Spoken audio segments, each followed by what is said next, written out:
Tuve la oportunidad de visitar el santuario de Fátima por primera vez en mi vida, aunque no lo crean, con ocasión del 24º Congreso Mariológico y Mariano Internacional que se realizó en Fátima. Como saben ustedes, se aproximan los 100 años de las apariciones de Fátima en 1917. El 2017 va a ser el año del centenario. Es previsible que el Papa Francisco visite Fátima en esta ocasión.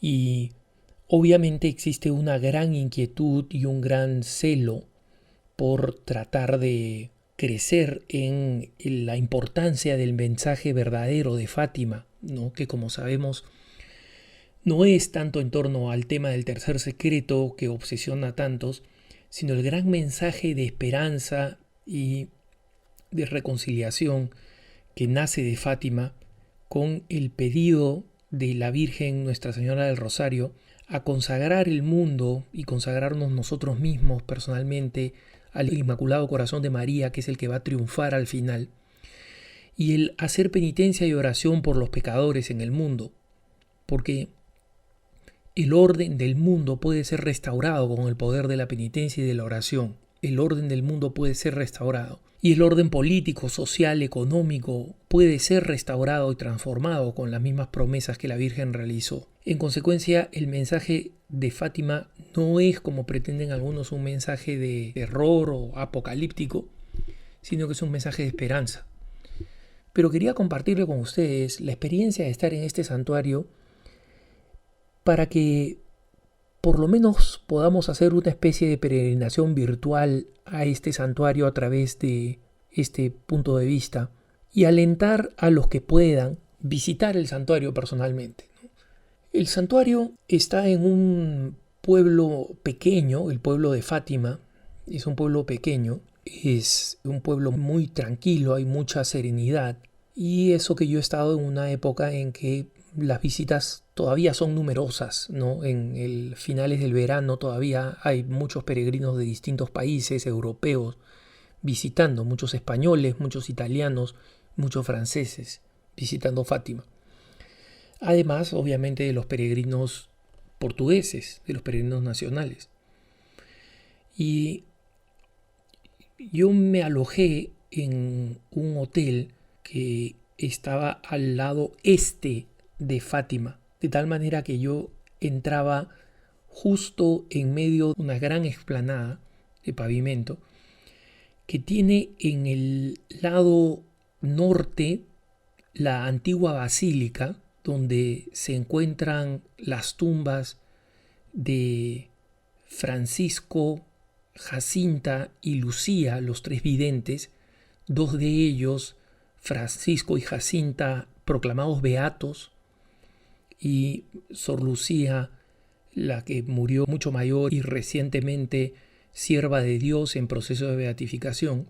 Esta basílica se encuentra en una explanada superior, hay que subir una escalinata importante, y se trata de una basílica, una iglesia en realidad pequeña, tiene una torre, una sola torre muy bella. Su figura es conocida porque aparece en las distintas fotografías en internet de esta basílica, con dos brazos por donde se puede rezar el rosario. Y luego en la zona sur, en el extremo sur, hay una basílica nueva que es la Basílica de la Santísima Trinidad, una basílica de arquitectura muy moderna, pero sin embargo no es una basílica donde la modernidad incomode desde el punto de vista litúrgico, ¿no? No es un gran espacio, es un enorme espacio para la celebración de la Eucaristía. Era de alguna manera lógico tener un lugar para celebraciones litúrgicas de esas dimensiones con tantos peregrinos, porque esta basílica de Fátima del Inmaculado Corazón es pequeña, es pequeñita, está muy bonita, muy bien erigida, pero es pequeña. La Basílica de la Santísima Trinidad, en cambio, es una construcción circular, gigante, muy grande, con 12 puertas, cada una con el nombre de cada uno de los 12 apóstoles, una de ellas la Puerta Santa. Los 3 días que estuve ahí pude cruzar cada día la Puerta Santa y ofrecer en consecuencia las indulgencias plenarias por un alma del purgatorio. Y en el medio, entre ambas basílicas, lo que sería el costado oeste de esta gran explanada, está la pequeña capillita de las apariciones. Es una casita pequeña si exagero debe ser de 4 metros por 4 metros, no debe ser más. Y es una casita que permanece con las puertas cerradas, rodeada por un muro que llega más o menos a la cintura o el pecho, ¿no? En consecuencia uno puede asomarse y rezar y acercarse a esta casa. Es donde la mayoría de los fieles en esta casita, que fue la primera que se erigió para respetar el lugar exacto donde se había aparecido la Virgen, y este es en consecuencia el lugar de principal devoción de Fátima, no es ninguno de estos dos templos que son muy importantes, por supuesto, especialmente el templo antiguo donde se encuentran los restos de los videntes de Fátima. Pero en este lado oeste, en una terraza y bajo un techo plano grande, se encuentra esta casita blanca, el lugar exacto donde se apareció la Virgen, ahí donde quedaron los restos del arbusto. Tengan en cuenta ustedes que la primera aparición es el 13 de mayo, la última aparición con el famoso misterio del sol danzarín se produce el 13 de octubre. Y después del 13 de octubre, del tremendo milagro y de la luz que se veía al pie del arbusto, los decenas de miles de fieles que se juntaron en esta cova de Iría, esta cueva de Inés, como se llamaba esta zona, se acercaron y se llevaron lo que pudieron del arbusto donde se posó la Virgen. En todas las imágenes y en las reproducciones nosotros vemos que la Virgen se posa en un arbusto pequeño de un tipo de árbol, arbusto, que es muy popular en la zona. De hecho, hay varios de ellos muy parecidos a aquel en el que se posó la Virgen cada vez que le habló a los niños en estos meses que se apareció cada día 13. Estos árboles están adornando los laterales de esta enorme explanada que les describo, ¿no? Que corre de norte a sur. Y detrás de la basílica se encuentra el Centro del Buen Pastor, que es un centro de convenciones. Ahí es donde se realizaron las reuniones, las asambleas generales y las reuniones por grupos lingüísticos del Congreso Mariológico y Mariano, de este importante evento realizado este año en vísperas del centenario de las apariciones de Fátima.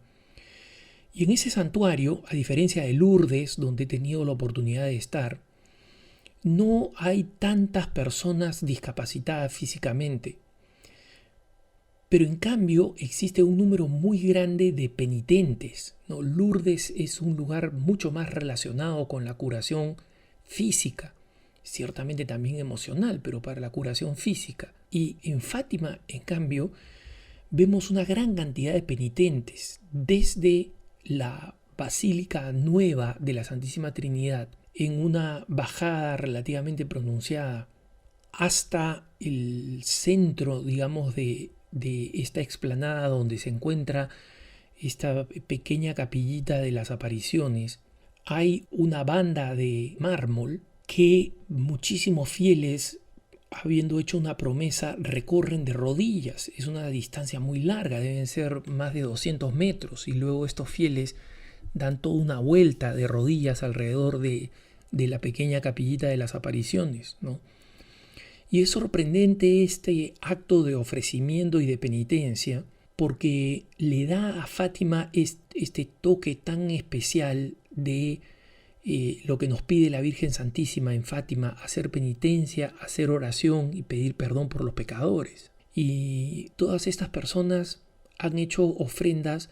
Es imposible saberlo si lo han hecho por cumplir una promesa propia o lo hacen siguiendo el espíritu de Fátima de hacer la penitencia y oración, porque estas personas van rezando mientras avanzan por ese camino de rodillas, ¿no? Es una experiencia conmovedora, sobre todo a principios de septiembre, cuando se realizó el Congreso, donde el sol todavía es intenso. Curiosamente bajó la temperatura en las noches, pero Durante el día el sol era intenso y estas personas no solamente estaban recorriendo de rodillas con la penitencia que significa físicamente hacerlo, recorrer esta distancia enorme de rodillas, sino hacerlo bajo el sol caliente, ¿no? Y para mí fue una verdadera bendición poder acompañar a estas personas rezando el Santo Rosario, que se reza constantemente, se está rezando constantemente en el templo, poder haber asistido a la misa por la Natividad de la Santísima Virgen María en su fiesta, coincidió precisamente con el Congreso, poder rezar el rosario luego en la capilla y participar en la procesión de las velas, donde la imagen más antigua de la Virgen de Fátima sale en procesión por esta terraza enorme y da una vuelta para volver a su lugar mientras los fieles vamos cantando, ¿no? Después de rezar el rosario. Entonces la vida del santuario es una vida constante desde muy temprano en la mañana hasta muy tarde, con el procesional de velas que comienza en el verano comienza a las 9:30 de la noche y comienza con el rezo del rosario prolongado, dirigido por los distintos grupos que vienen en peregrinación, y luego sigue este procesional hasta bien entrada la noche, ¿no? Y es una bendición poder sentirse que uno está en la casa del Señor y que está desde la mañana hasta la noche recibiendo estas bendiciones especiales. Y les puedo garantizar que todos aquellos que se mantienen en contacto conmigo a través de este punto de vista o a través de las redes sociales de Facebook o de Twitter, he ofrecido por sus intenciones como les había prometido, y ahora reitero que así fue y me he sentido absolutamente privilegiado de poder hacerlo en un santuario con estas maravillosas características y de haber podido cumplir el sueño de que antes de que el Señor me llame en su presencia, poder dar gloria al nombre de María en el santuario de Fátima. Que tengas un buen día.